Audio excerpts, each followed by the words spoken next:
Okay, good morning or afternoon, depending where you're coming from, folks. It's good to see you all again. Today, it is my pleasure to introduce Dr. Roman Yampolskiy to deliver this talk on artificial intelligence, safety, and security. Dr. Yampolskiy is a tenured faculty member in the Computer Science and Engineering Department at the University of Louisville.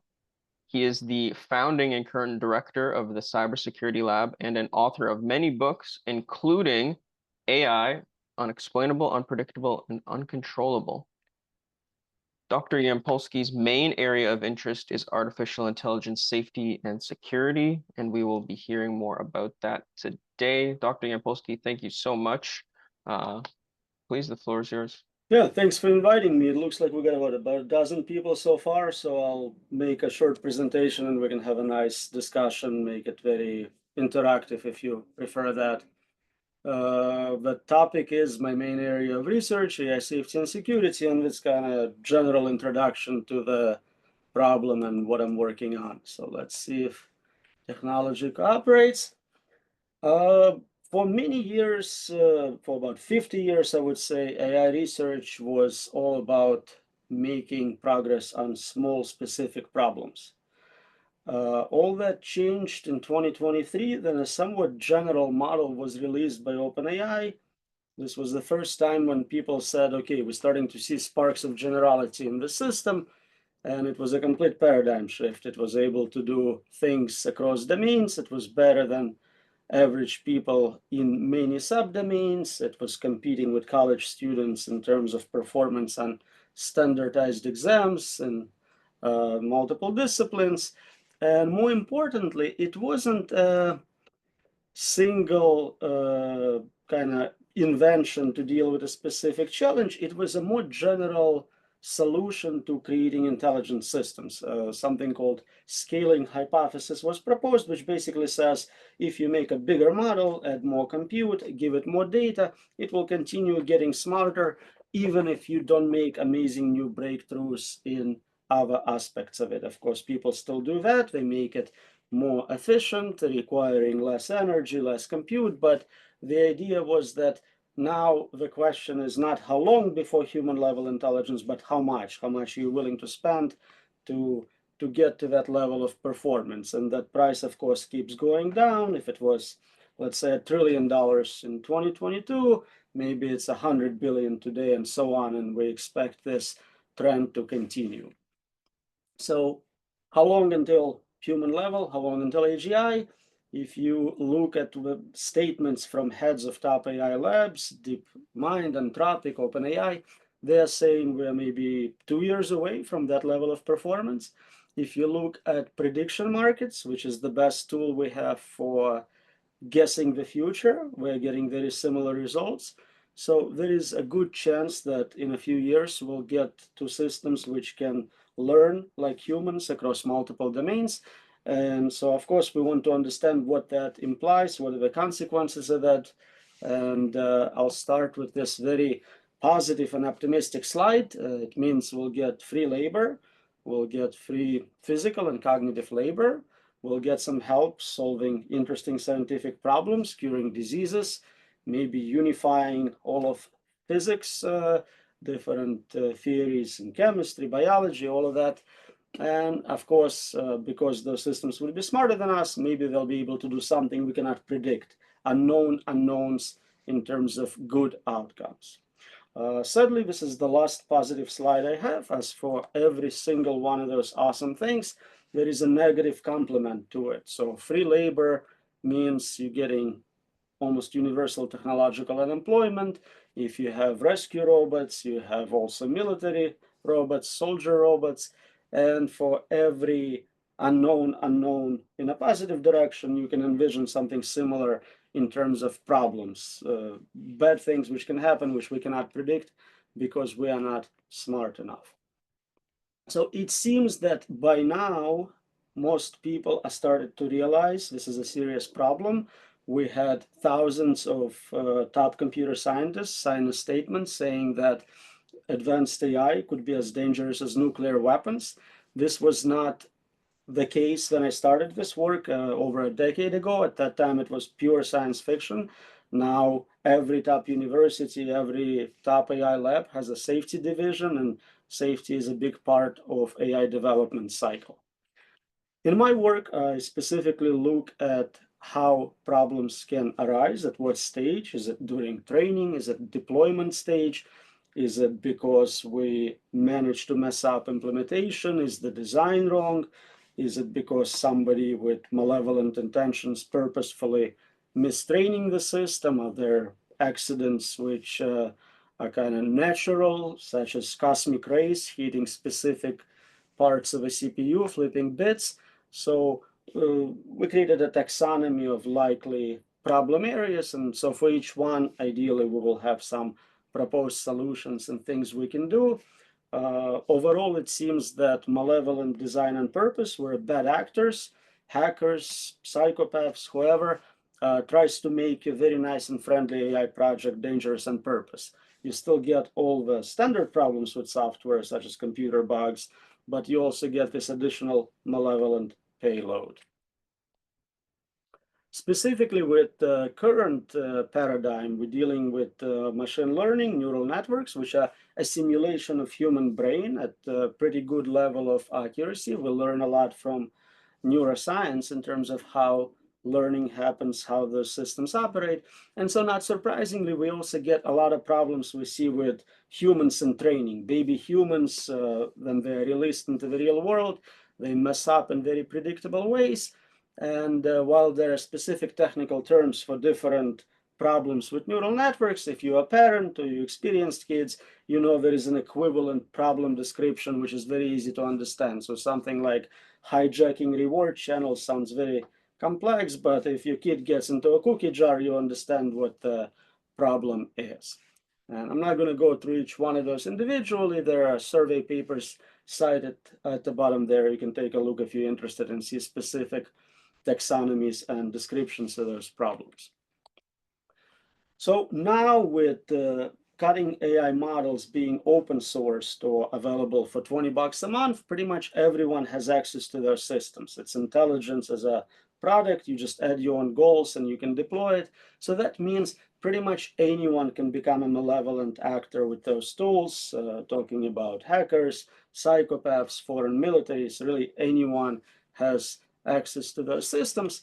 And the concern is that they can do things which are typical criminal behaviors, attacking cyber infrastructure, stealing resources.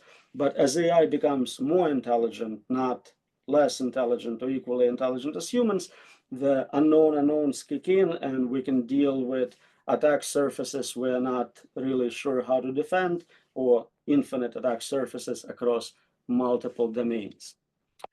There is quite a few organizations which came into existence as a result of this realization, and they're working on solving different aspects of those problems. There are national AI safety institutes, which sometimes recently been renamed to AI security institutes, but still there is realization and interest in solving some of those problems. There are nonprofits doing the same, and of course, university labs.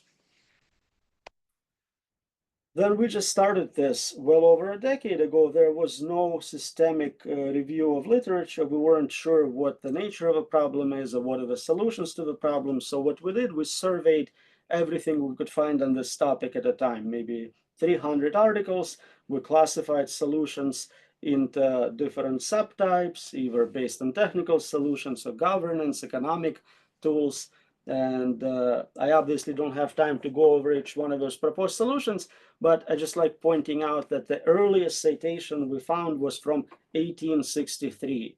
Someone in 1863 decided, okay, machines are getting out of hand, we need to start controlling them. So that's kind of cool. I think that's an interesting result. From all that literature, from reviewing all this information, it seems that we don't even agree on what the nature of a problem is. For the first 50 years or so, it was all about AI ethics in AI. AI ethics as done by human philosophers, ethics in terms of computer ethics, machine ethics, trying to encode human standards, cultural expectations into the machine. When we started seeing progress in terms of creating more general systems, creating systems capable of learning, capable of acquiring new skills and working across domains, we switch to things like friendly AI problem, control problem, what I call AI safety and security engineering, as well as value alignment. And you can see there is quite a few names for this concept, but we can agree we have a problem, the problem, big problem, and then talk about what it means to solve it. Is it even solvable? And this is a very standard computer science approach. Before you invest resources into solving a computer problem, you want to know what kind it is. Some problems are proven to be unsolvable, others are very computationally costly to solve. So when it comes to control problem, we don't really know for sure. At least we didn't have any idea until some of this research has been done. Then I surveyed people or looked at what they publicly made in terms of statements.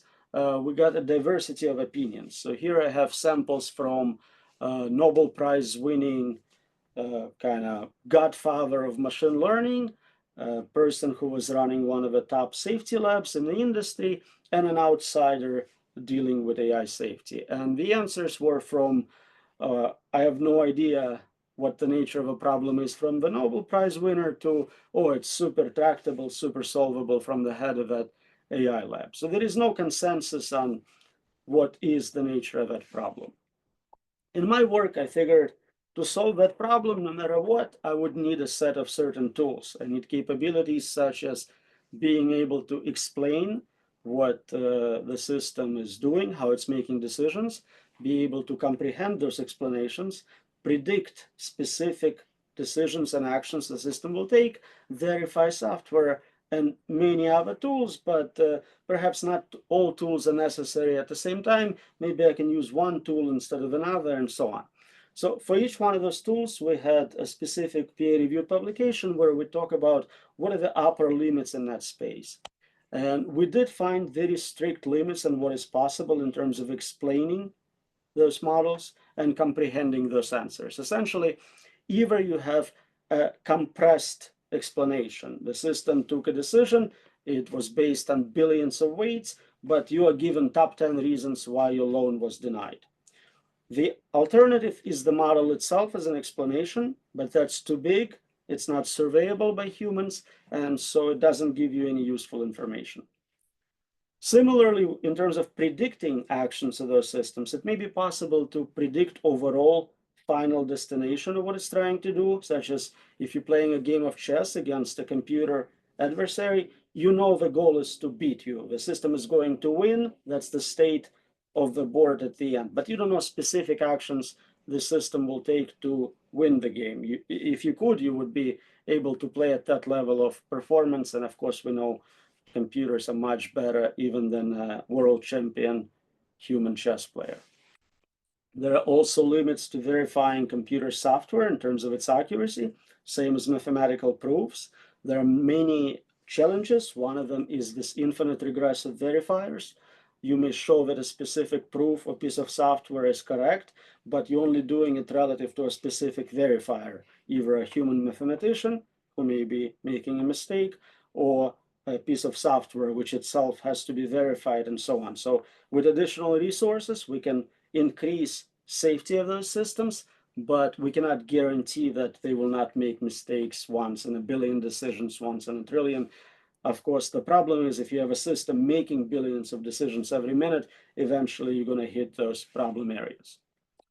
Similarly, there are limits to our ability to monitor those systems, both during training and after deployment.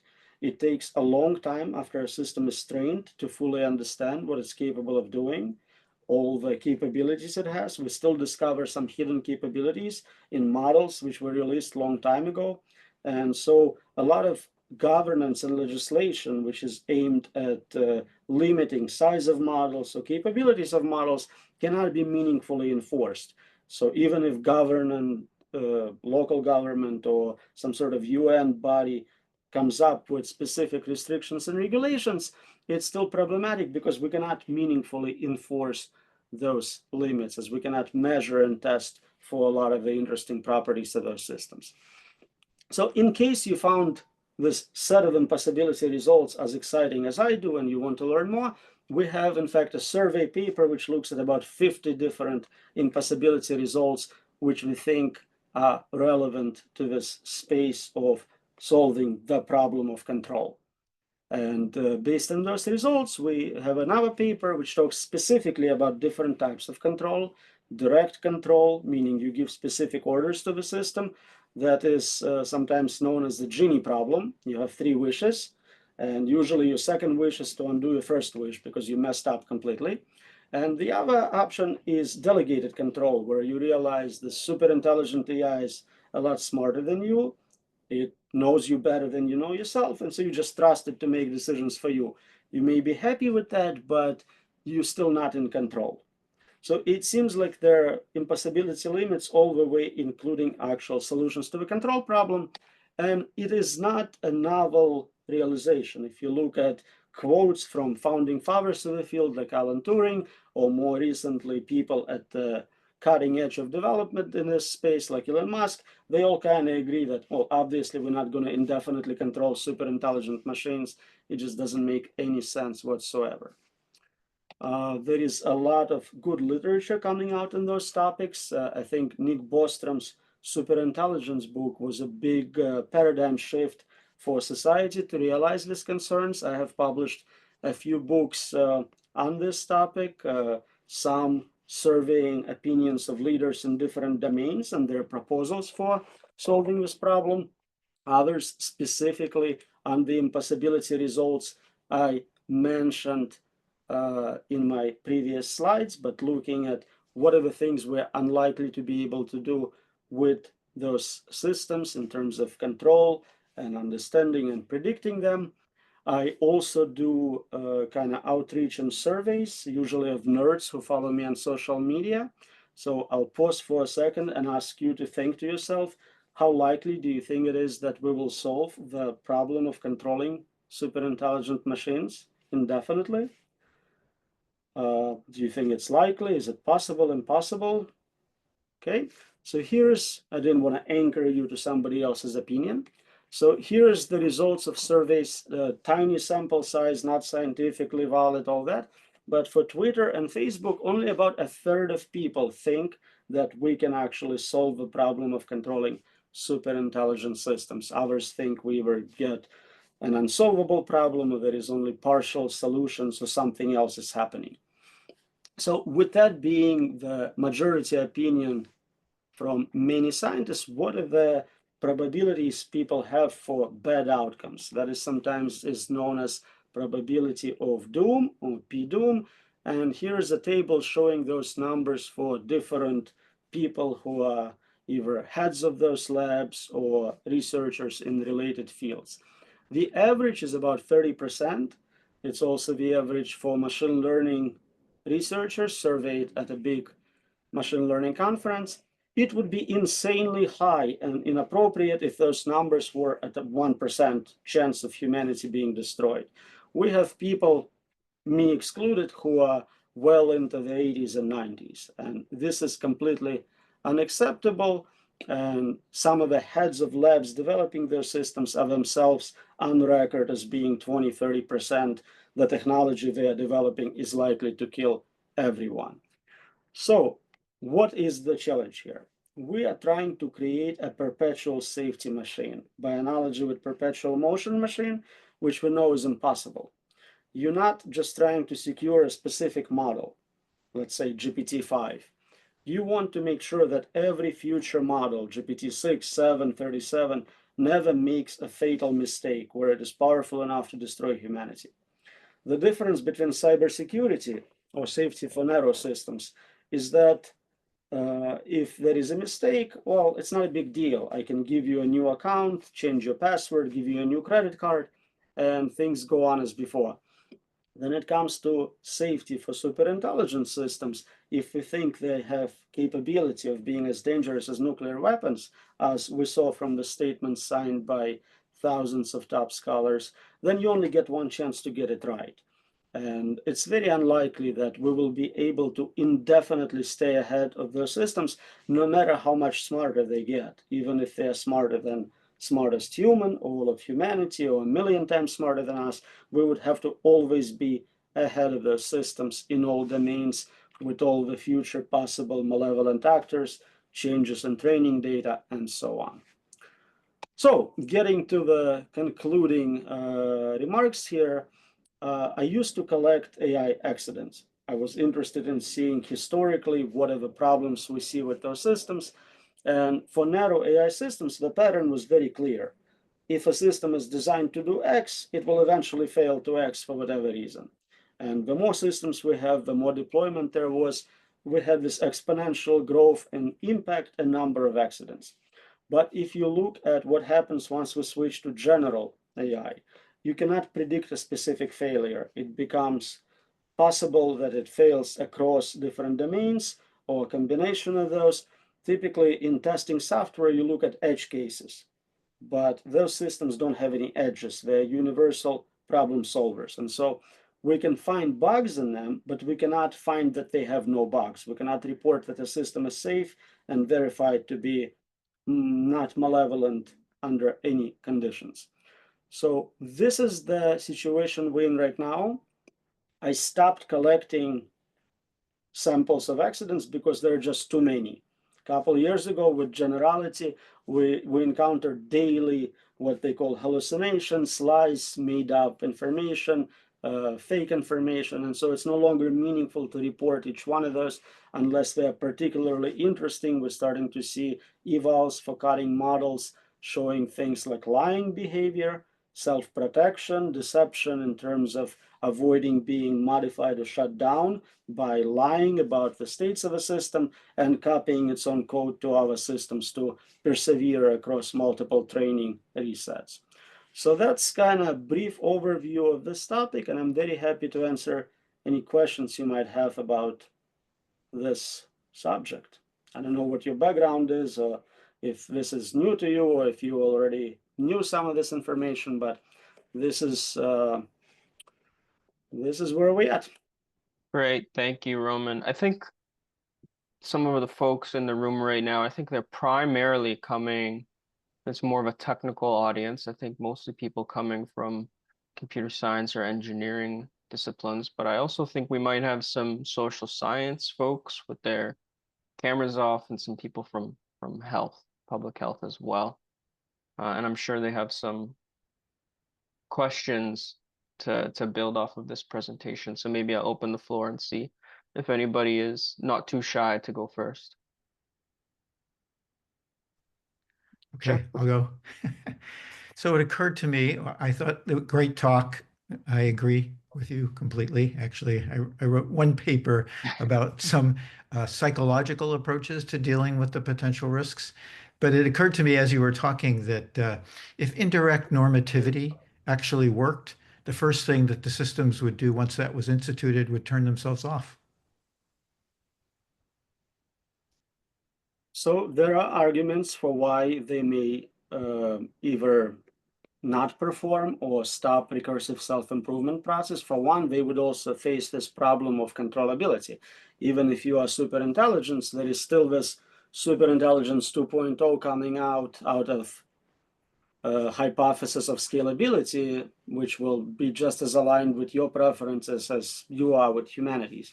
So there are people who argue that maybe the cycle of self-improvement would shut down, or maybe it will choose not to act whatsoever. But typically in computer science, especially in cybersecurity, we want to look at a worst case scenario. And worst case is exactly at existential risk, at suffering risk. And if I'm wrong and that's not what's happening, and the biggest problem we'll have is like algorithmic bias or something like that, then we're doing well.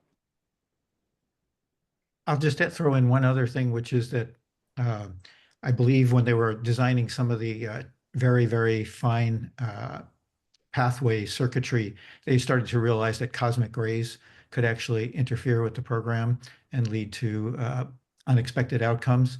So even if we got the software provably right, et cetera, isn't that always a risk that it could evolve due to chance, random mutation? Yeah, and that's why I mentioned this is a pathway, miscellaneous, different weird things happening. You can make systems have redundancy. You can build in 3, 4 levels of redundancy where that cosmic ray will not hit for the next billion years, and I'll be cool with that. That's enough runway for me to enjoy this.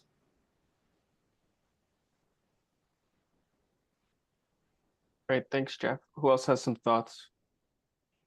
Can I be the second? Yeah, of course, Moji, go ahead. All right, thank you. Sorry, thank you for the talk. It's amazing. You know, Yuval Noah Harari, the writer of Nexus, says the information is junk and the truth is a sense and valuable portion of it. Like we churning in the data, and then information and data churned intelligence. That's it. And then it's a matter of the cost.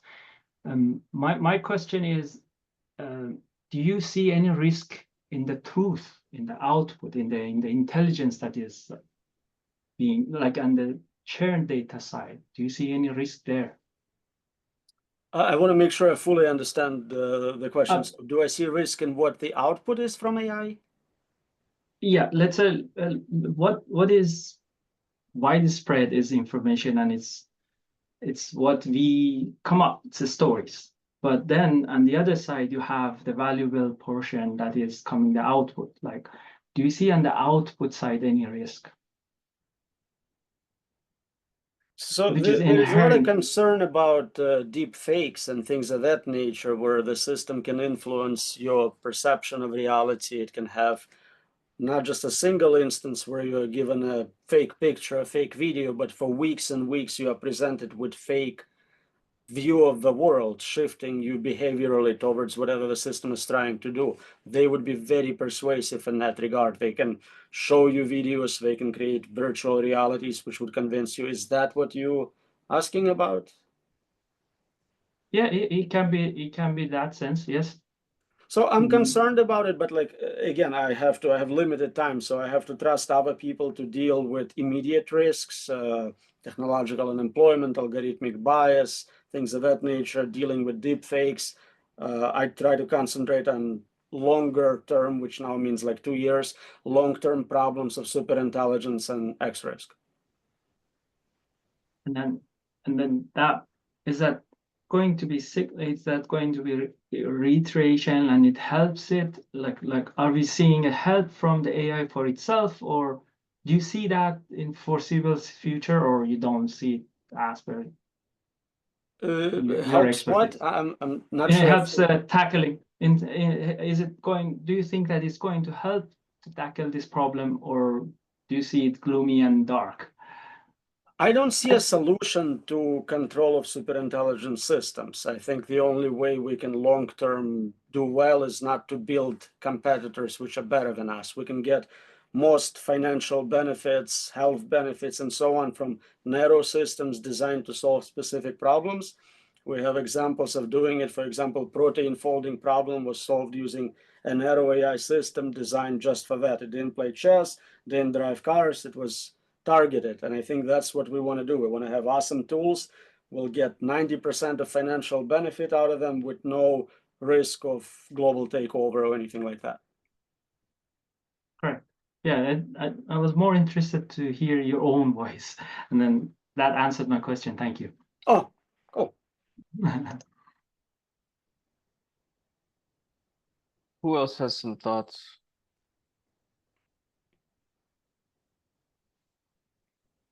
Roman, I'm curious on your personal opinion on this. When you mentioned where safety issues pop up in the AI development funnel, you talk about bad actors and people who just are making honest mistakes. And I'm wondering which one you have more concern about.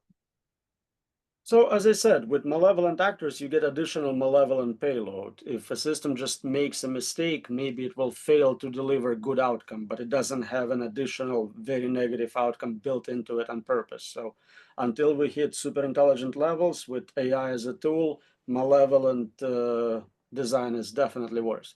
Yeah.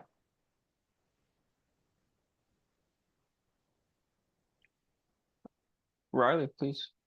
So I come from a health background, and super intelligence I think is talked about in like a very like kind of broad sense and not really like domain specific kind of risks or threats. Yeah, I was wondering like does every area need to have like the same kind of wariness around superintelligence, or like domain specific kind of, or like industry specific threats that we should be aware of, I guess?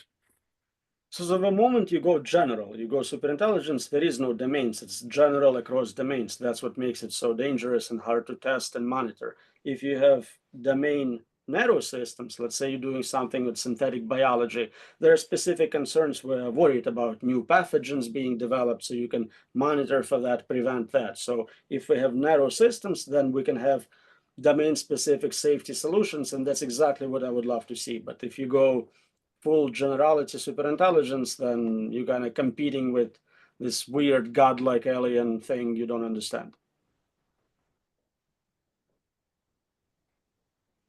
Catherine. I guess just building off of that, I'm sort of wondering, where do we draw the line between like a super intelligent system that maybe is designed for like a specific domain? What I mean by that is, like, what if you were to design like a kind of health specific super intelligence that can solve many different problems in healthcare? Like, I guess when does domain specific become more than just like designed for, I don't know, solving a very specific problem versus solving a group of problems? And then I guess, what are the considerations as you kind of shift along that, I guess, access? Yeah, that's a great question. So it's a very fuzzy boundary. A very capable narrow tool can become a lot more general. And since it's based on neural network infrastructure, it does have this capacity. So it's more about what have you already trained the system on. If it never saw anything outside of chemistry, it only saw molecules, it's unlikely to also have expertise in foreign policy. So the hope is at least that system, until you retrain it to do more, is unlikely to go beyond this domain. But of course, yes, if you open source it, for example, and someone takes that pre-trained network and shows, hey, you know, you can also do those things here, it will become dangerous. So that's why we talk about pre-training, post-deployment safety, and it is very important to be able to stop before we hit those levels of generality, but we don't know how to test for them well.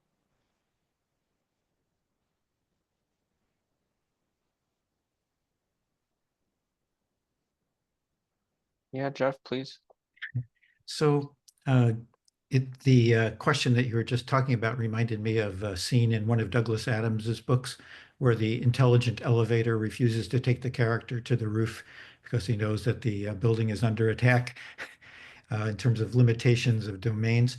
The question that, of course, is on my mind here is, what can we do, I mean, to deal with this issue in the realm of politics, considering the race dynamics that are operable? I know that you may have run across the AI Safety Awareness Foundation, which is now renamed as the AI Safety Project, is trying to do a nationwide in the US 50 cities events thing on April 27th. I don't know if you're aware of them. I missed that. What is this called? AI Safety Awareness Project? Yeah, it was originally called AI Safety Awareness Project. Now they've renamed it the AI Safety Project. So they're trying to they're training people to give these talks like in libraries and whatnot all across the U.S. But I gave a talk actually here in Healdsburg, California, along the lines of that topic. But I mean, ultimately, are people smart enough to develop a political will to fix this problem, to limit these companies? What do you think? Because the problem is, long term, it's not guaranteed to work, even if you do. Even if we were very lucky to have intelligent civilization, which strictly outlawed all this, the scalability hypothesis says that it's going to be cheaper and cheaper to develop it at home. So you always will have someone who, for whatever reason, they have, late stage cancer, goes, I'm going to do it. Maybe it will help me, maybe not, but I'm going to develop it on my laptop and we'll see what happens. So I don't think you can indefinitely control it with legal means, with just governance. Murder is illegal, drugs are illegal. There are still a few of those.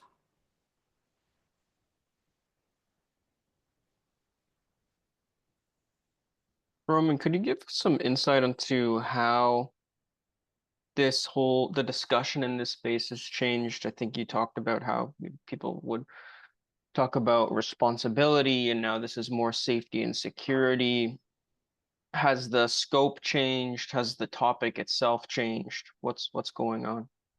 Well, it's definitely less insane to talk about it. It used to be people would tell you, you're not tenured, don't even talk about this. Like, what are you doing? You're going to get my funding killed. AI is never bad or dangerous. What's wrong with you? Now it's kind of like mainstream to be concerned about developing intelligence as a weapon. And military AI is a concern. So it's at least an accepted domain. You can publish books and get funding for it. So it's a big paradigm shift in that regard. And how about the doom meter? I think we saw you had yourself at the top of the list at 99.9%. Still got it. Could you map this out for us? I mean, the comparison of threat between nuclear weapons and AI or something like this. Could you Right. just So that specific website, they just collect estimates without regard to time frames or anything. So it wasn't like for 1 year or a specific type of problem. So if you see it as like an infinite continuum, we keep developing more and more capable systems, eventually they will get us. If you talk about the next year or two, I would have a very modest 20-30% PDOOM, no different from that. It seems reasonable to have estimates which are proportionate to the bet we're making versus the reward we're getting. So people are saying we cannot slow down because economic benefits are great. And it's a good argument if what you are betting is a little bit of money. But if you're betting all of humanity on it, there is no amount of financial benefit which would justify it. You're doing an experiment on 8 billion people without consent. Nobody consented to it because nobody can consent. We don't have understanding of what those things will do, how they work. So it's literally the most unethical experiment ever, and it's happening. Mhm. So what is the, like, you can see financial motivation behind particular AI projects, AI development projects, but I guess AGI, superintelligence, definitely, as we've discussed here, you don't see the exact same benefit to threat ratio as you do for narrow systems. So in your opinion, what is the motivation behind this sort of research? Is it pure scientific exploration? Well, it's not just money or science, it's also power, right? The first person to create something like that has God on their side. At least that's what they think is going to happen. So we hear talk about controlling light cone of the universe in terms of future wealth and power. That's ambitious. Right. Moji. Yeah, going back to what Doctor said about rushing to get whoever gets it first. It just all the time it comes back to my mind that we are talking about nuclear power and then a nuclear bomb. And then do you think that there should be a non-proliferation type of international body that can slow this at least? Because there is a rush, right? And everyone is interested to get this as soon as possible. And as a scientist, we like it to be happening as soon as possible. But do you think it should be slowed down? And also, in your opinion, do you think it should be slowed down, number one? Number two, do you think that there should be a non-proliferation, whatever the word is? I got it. Body, yes. I think it's a good idea to slow down, if not stop completely, until someone has a definitive proof that we can do it right. And I support all efforts to slow it down, whatever it's red tape, bureaucracy, law, whatever you want to do, you siphoning money from compute for more powerful systems towards lawyers. So that's a good direction to take it in. And do you think that it's going to happen? Sorry. Yeah, go ahead. I don't think we'll succeed at slowing it down enough or stopping it, but definitely happy to try. So if I understand you correctly, basically, there is no way to stop these dynamics. And we will definitely lose control at this point in society to AI, barring like an asteroid collision or something.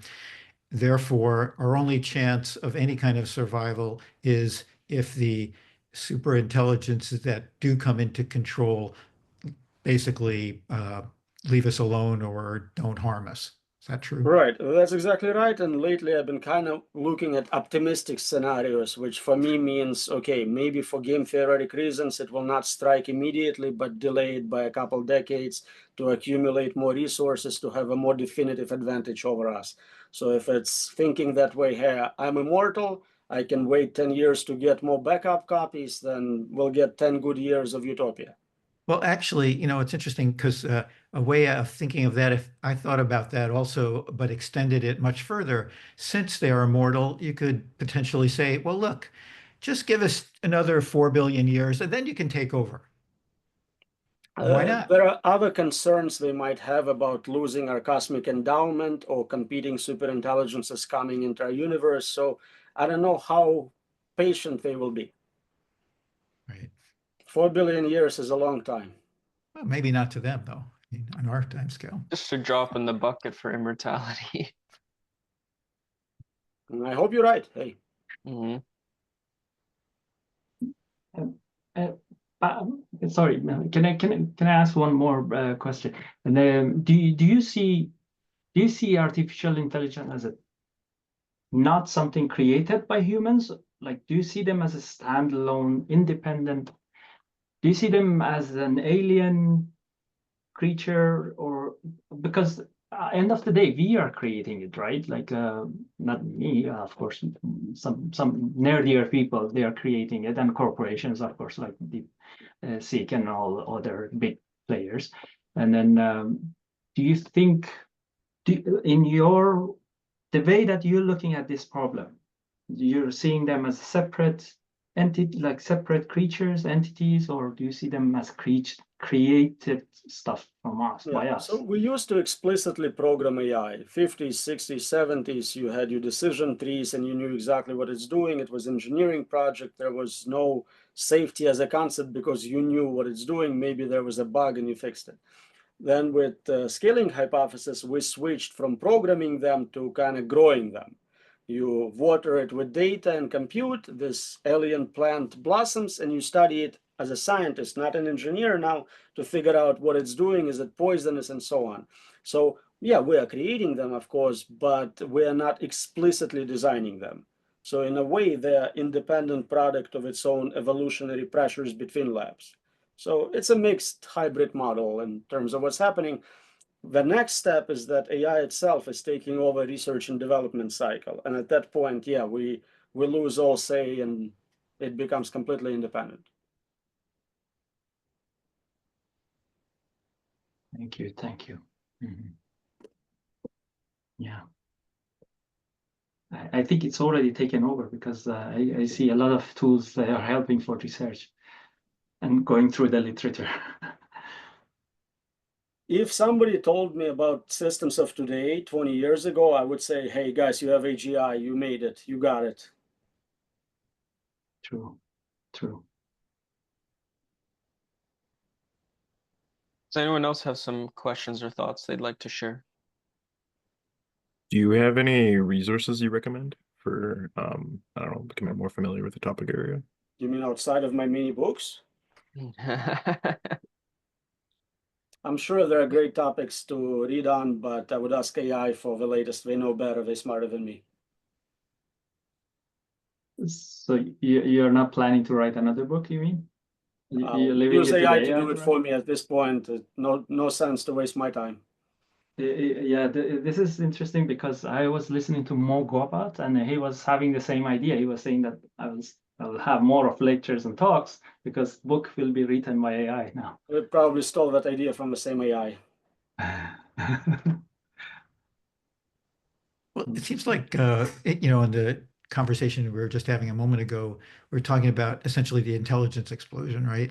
The intelligence explosion, as far as I can see, has been going on for thousands of years, right? We've been building tools that allow us to improve the tools. So I don't know, is that controversial among any people anymore that It's there the is an rate, intelligence? it's the rate of change. If it takes Right. 500 years to notice a difference, is very different than if I can't even keep up with my own field. Every day I become less knowledgeable about my area of research because as a percentage of total knowledge, I'm shrinking and they publish more papers. I'll also throw out one other idea, just sort of half tongue in cheek. So I coined something I call Perron's razor. And Perron's razor is that no system should ever be designed with more intelligence than required to do the task that you're designing it I'll for. look it up. I published something similar, but I don't know if you published it before me. So we'll decide whose razor it is. Oh, okay. Oh, okay. Well, not too long ago, just a couple of years ago. But it's not published. It's a Your toaster should not be smarter than you. That's not a good idea. And sorry, how do you spell the prawns? I think it's in the name there. yeah, it's my last name. Oh, Like sorry. as in Occam's razor, etc. Okay. Sorry.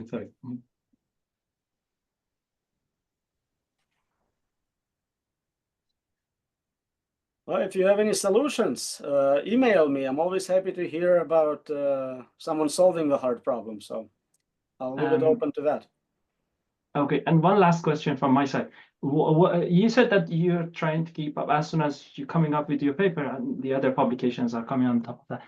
Academic-wise, what do you have an advice for us as students, like in the terms of catching up, being able to catch up with the latest that is coming so fast? The rate of change has changed, or you're right, like the rate So of it helps to use AI to summarize large articles. So quite a few reports have 100, 200 pages. I don't know if anyone reads those things, but I'll be happy to read a one-page summary. And if I see something important, I would zoom in on that.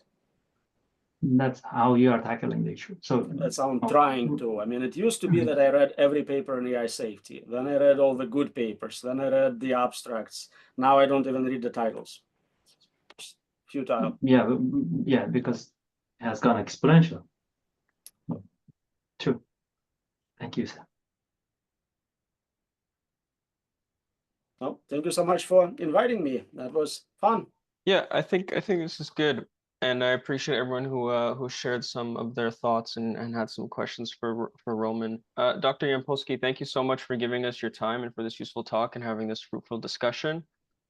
We'll be sure to share some of the resources you discussed today with the group, and we have many people in our program who I guess are busy celebrating Good Friday. So I'm sure they might have some questions for you after they view the recording. Maybe we could just get them in touch with you if this is something. Absolutely. Yeah. Follow me on social media. Follow me on Twitter. Just don't follow me home. Very important. Okay, perfect. Well, look, everyone, thanks for joining. I hope you have a great rest of the day and a good weekend wherever you're coming from. Thank you again, Thank you very Dr. much. Thank you all. Thank you, Dr. Perron. Thank you, Calvin. Thank you. Bye. All right. Thank you, Dr. Yampolskiy. Bye.